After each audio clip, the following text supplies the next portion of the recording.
first trick is that there's something really, really special about practicing yoga outside. Rising up, putting your arms overhead and looking up and seeing not the ceiling, but the infinity of the blue sky or clouds or stars. There's something really, really magical about that. Bringing your head up to look and saying, oh, wow, you know, the universe is so vast. Whereas looking up at a ceiling, it kind of limits that. You're looking up and that's all you see. So next time you practice, if you have the option, bring your mat outside, bring a speaker, bring yourself, and a good attitude, and look up at the sun. So Surya Namaskar, sun salutation, which is something we're going to talk about later, is a series of postures, was traditionally practiced before the sun rose, looking at the east, facing the east. And I just think that's such a romantic concept. Saluting the sun before it comes up, beckoning it to rise for you in your practice, just willing the day in that way. I love that idea. So I will definitely be getting up before the sun one of these days to salute the sun to the east. All right, the next hack, my good friends, blocks. I love having blocks for my yoga practice.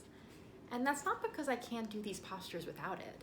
The function within a yoga posture is how you go about the pose while trying to fix your structure. The structure is the proportions of the bones that you were born with. So, for example, I have a really long torso and itty bitty bitty legs, tiny, tiny legs. So when I bend over my legs, it's really hard for me not to round my back. Even though I can touch the floor easily with my hands, that doesn't mean that my form is perfect or that I'll have a flat back, which is what we're going for, especially in context of posture, which is the whole reason why we're here. So I will use blocks underneath my hands in poses like Anjaneyasana, crescent pose, lunge, forward fold, forward bend, because my structure needs a little bit more height so that the function of my pose actually serves me and actually gives me the stretch that I'm looking for. So it's not at all about skill, but it's the skill of knowing what your body needs to get the most out of these poses. If you don't have blocks, these guys, these disinfectant wipes, really are like pretty perfect height-wise, and they work very well. So if you've got one of these lying around, which I'm pretty sure you might, feel free to use this in your practice in place of the blocks that I mentioned. I think you'll really notice a difference. All right, so let's talk about sound. Sound for videos. If you were gonna look at one of my practice videos and try to practice, how should you be listening to my voice and seeing the video while you practice? My number one trick is to use a Bluetooth speaker.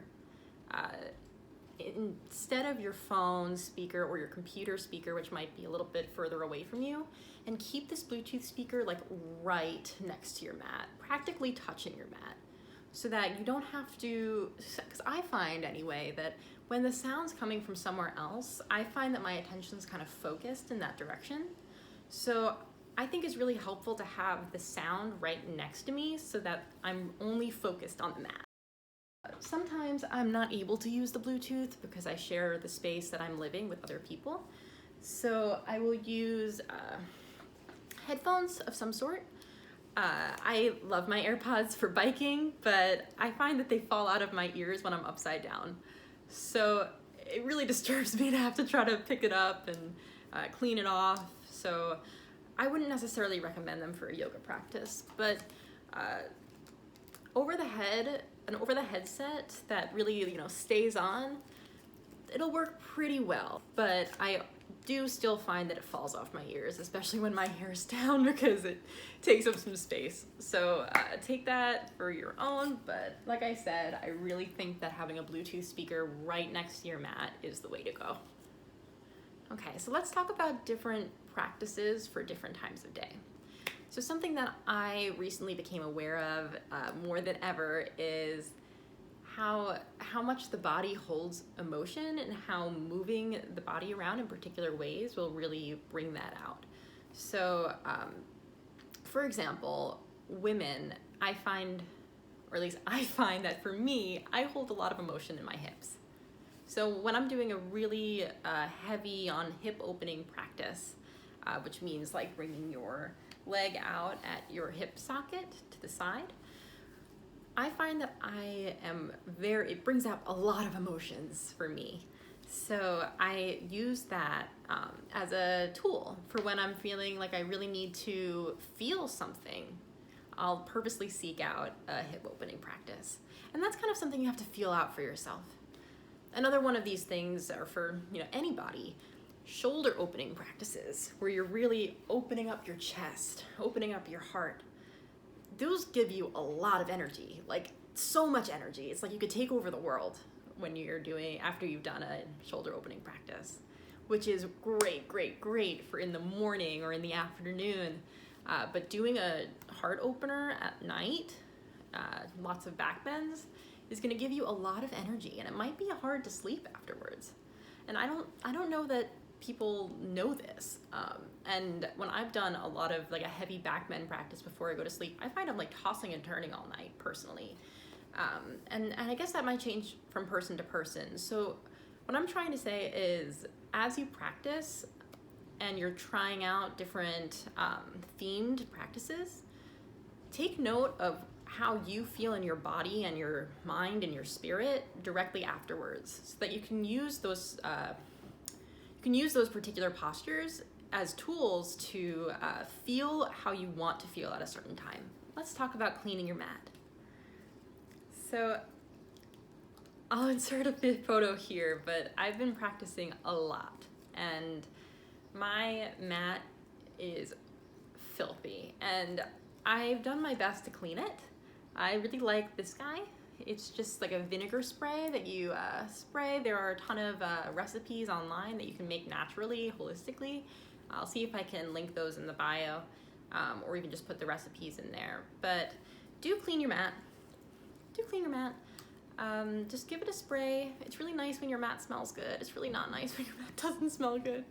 And I love to like put on perfume or an essential oil on the mat, because it really is very lovely when you're practicing and you get a whiff of something wonderful. It's like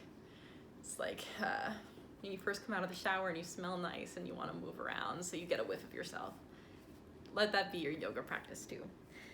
Also lighting a candle, turning down the lights, setting the mood. This is all going to benefit you in your practice and how you feel afterward. Really take the time to set up your space. Make it somewhere that you want to practice. I think that's half the fun of it. And this is my last hack. Have pillows, blankets, and towels around. It's so nice to meditate when you're really supported. So for poses like Shavasana, the final resting pose, which is really important, give it time, give it space, reward your body for the work it's done, and support your head, support underneath your knees, below your feet. It's really wonderful to reward your body for the hard work by really giving it time and space to rest. So I think that's just as important as the practice. And that's all of my tips. Let me know if you like any of these hot takes, and I will see you soon. Thanks for watching.